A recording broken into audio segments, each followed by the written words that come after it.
Now, Senate sitting still on the country's membership here on RCEP. They're going on a 3-month break here without giving concurrence to its ratification. What is this going to cost us? Will this in any way hold back growth?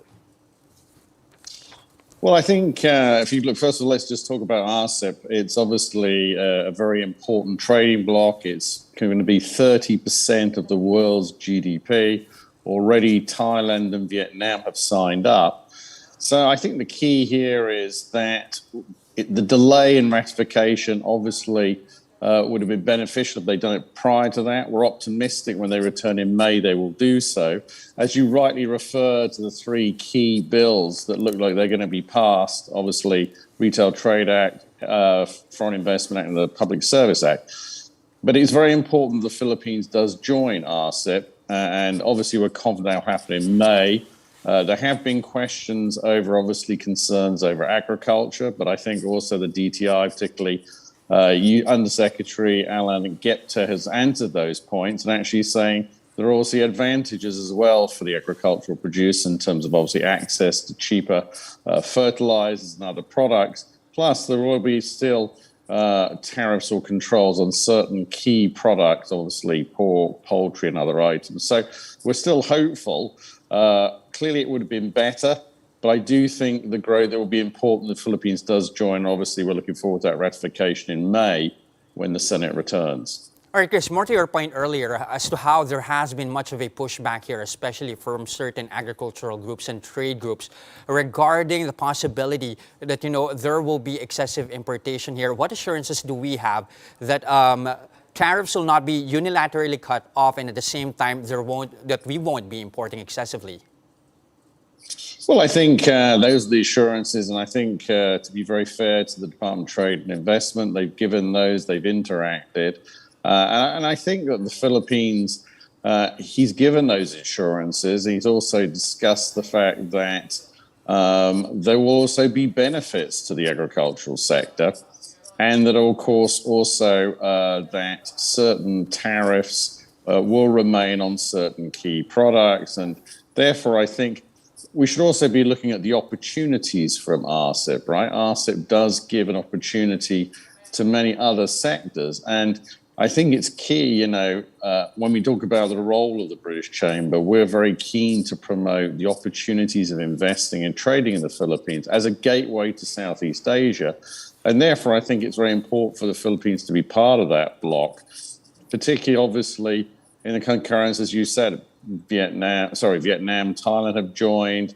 My understanding is indications that Indonesia will. So I think overall it's important for that trading bloc to be there.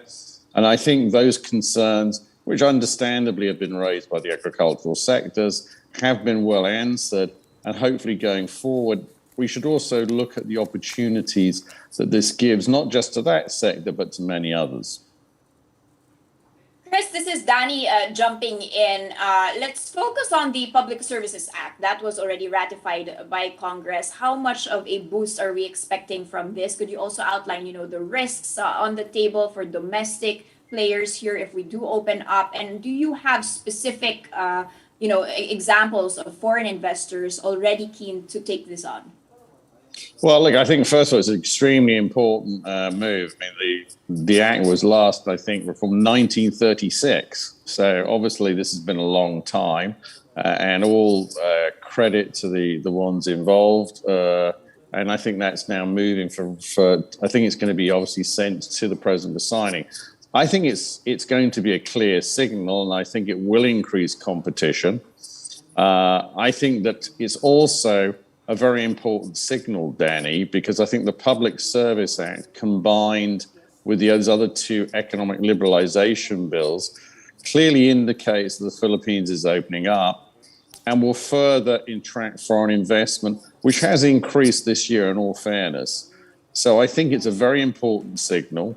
I think it's going to be a boost to the economy as it comes out of obviously the challenges from the pandemic.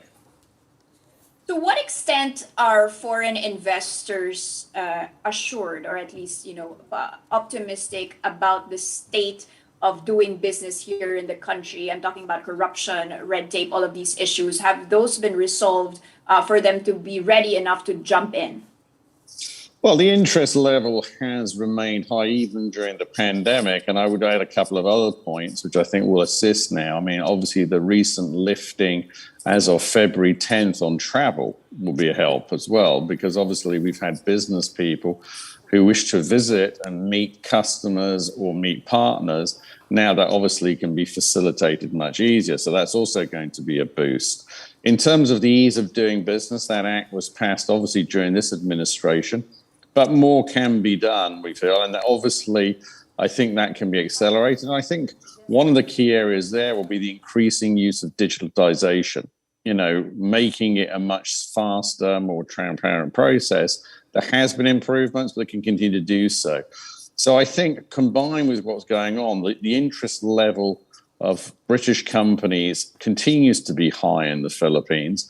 But obviously, we want to, and that's why just re-emphasizing RCEP again, it's important that it be part of that because, as I've emphasized, we see the Philippines not only as a very good market in itself with great opportunities and the talent of the people, but also a gateway to Southeast Asia. Okay, Chris, good thing you pointed out about the easing of travel restrictions. There has been a push now, or at least a call, to ease to alert level 1. Some even floating the idea of a pandemic exit strategy, which may involve doing away with the alert level system altogether. Is this something that the Chamber is amenable to? Yes, we are. I mean, look, we've all the way through this last 2 years of the pandemic now approaching. We've continued to work closely with, obviously, we've made a reference to Jerry Concepcion. He's worked and done, I think, a very extremely hard job and very well, obviously supporting, working with the private sector and communicating with ITF. And this is the right opportunity. If I use a comparison with the UK, I mean, the UK is obviously often now moving more to the endemic stage and saying, obviously, we need to live with the virus. We need to obviously observe, the protocols. But yes, it is something we support. And you can see actually that with the opening of the economy, you saw that gave a boost to the economy. I think overall the growth rate in 2021 was 5.6%. And clearly what we're looking for, and obviously projections, I think, from the government side, is to be closer, over 6 and be closer to 7%. So yes, we support that. And I think the way it's trending, and of course that is backed up by the work done, and all credit again to the supply of vaccines. And that's allowed the economy to open up. And I think we are now moving, not just obviously in the Philippines, but across many countries now more into the endemic stage.